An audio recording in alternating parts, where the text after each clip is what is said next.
आपको ये जानकर हैरानी होगी कि हमारे शरीर में फंगस या यीस्ट एक नॉर्मल बैक्टीरिया के तौर पर रहते हैं और बहुत ही थोड़ी मात्रा में नॉर्मली पाए जाते हैं। शरीर के बहुत सारे हिस्से में जैसे कि माउथ, मुंह, योनि, आंतें यहाँ पर नॉर्मल मात्रा में रहते हैं और शरीर के अच्छे बैक्टीरिया इनको कंट्रोल करके रखते हैं। पर कभी कभी अच्छे बैक्टीरिया की कमी होने की वजह से ये अपनी मात्रा में बढ़ जाते हैं और इन्फेक्शन करते हैं। मैं doctor Ritu Gupta, Shelby hospital Jaipur से आज आपको योनि संक्रमण के बारे में बताने जा रही हूँ।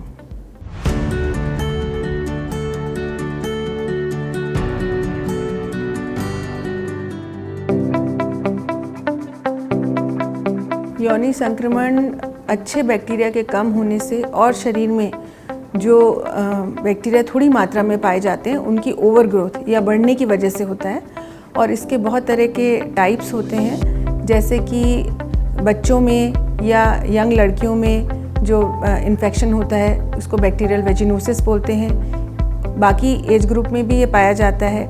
जो महिलाएं हैं, जो रिप्रोडक्टिव एज ग्रुप की महिलाएं हैं, उनमें अलग तरह के इन्फेक्शन पाए जाते हैं, जैसे STDs जो सेक्सुअली ट्रांसमिट होने वाले इन्फेक्शंस हैं और दूसरे तरह के फंगल इन्फेक्शंस हैं जिसे हम यीस्ट इन्फेक्शन बोलते हैं। और उसके अलावा जो बड़ी उम्र की महिलाएं हैं उसमें माहवारी जाने के साथ में अच्छे बैक्टीरिया के ख़त्म होने की वजह से सेनाइल वेजिनाइटिस भी कॉमन है।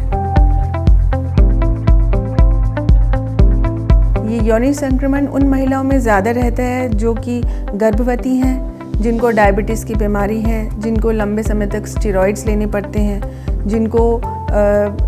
जिनकी इम्यूनिटी कम है, जिनको इस तरह की बीमारी जैसे HIV जिसमें लॉन्ग टर्म उनकी जो शरीर की इम्यूनिटी पावर है वो कम हो जाती है, ये महिलाएं ज़्यादा सफ़र करती हैं। या फिर जो बच्चे हैं जिनमें कि हेल्दी बैक्टीरिया कम हो गए, उन लोगों को भी ये बीमारी ज़्यादा होती है। या उम्र दराज मेनोपॉजल लेडीज़ जिन लोगों में नॉर्मल हेल्दी बैक्टीरिया कम हो जाते हैं, उन लोगों को भी शरीर की वजाइना की इम्यूनिटी कम होने की वजह से दूसरी इन्फेक्शन होने की ज़्यादा संभावनाएं रहती हैं।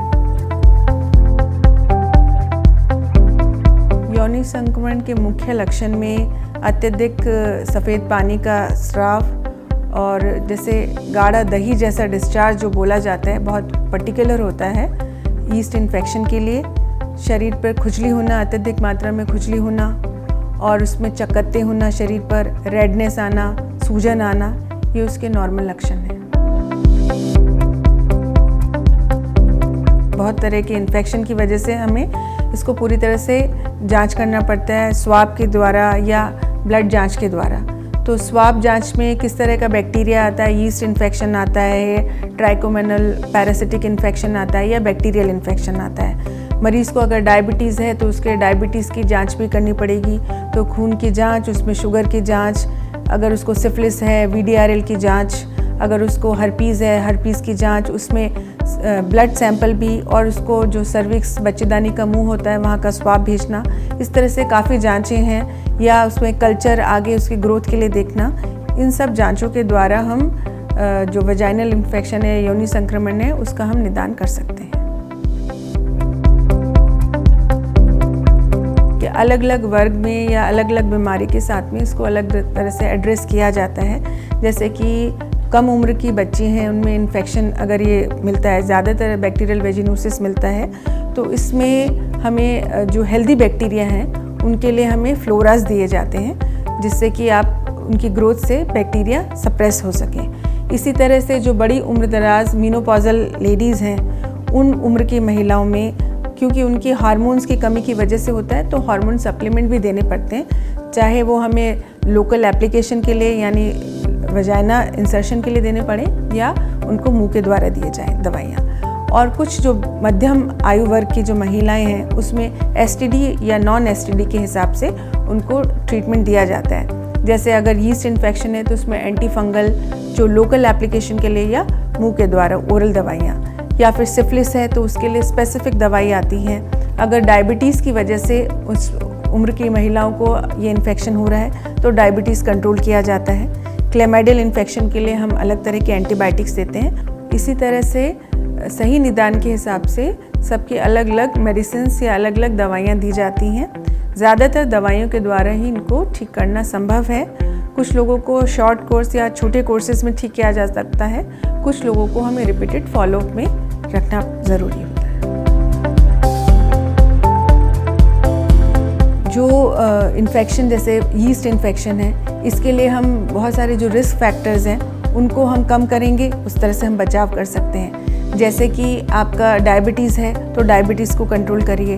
अगर बहुत ज़्यादा एंटीबायोटिक्स लेना पड़ रहा है तो उसको थोड़ा सा कम किया जाए, और उसके साथ में हम वाइटामिन्स हैं उनका कंजप्शन बढ़ाएं, अच्छी डाइट लें, रेगुलर हाइड्रेशन रखें, पानी की मात्रा अधिकता से लें, और सबसे ज़्यादा इम्पॉर्टेंट है हम हाइजीन मेंटेन करें। टाइम पे डायग्नोसिस करवाएं, डॉक्टर को मिलें, तो इन सब चीज़ों से आराम से बचा जा सकता है। जैसे वजाइनल इन्फेक्शन या योनि संक्रमण के लिए बहुत सारे लोग घरेलू उपाय भी इस्तेमाल करते हैं, जिसमें बहुत कॉमन है कोकोनट ऑयल।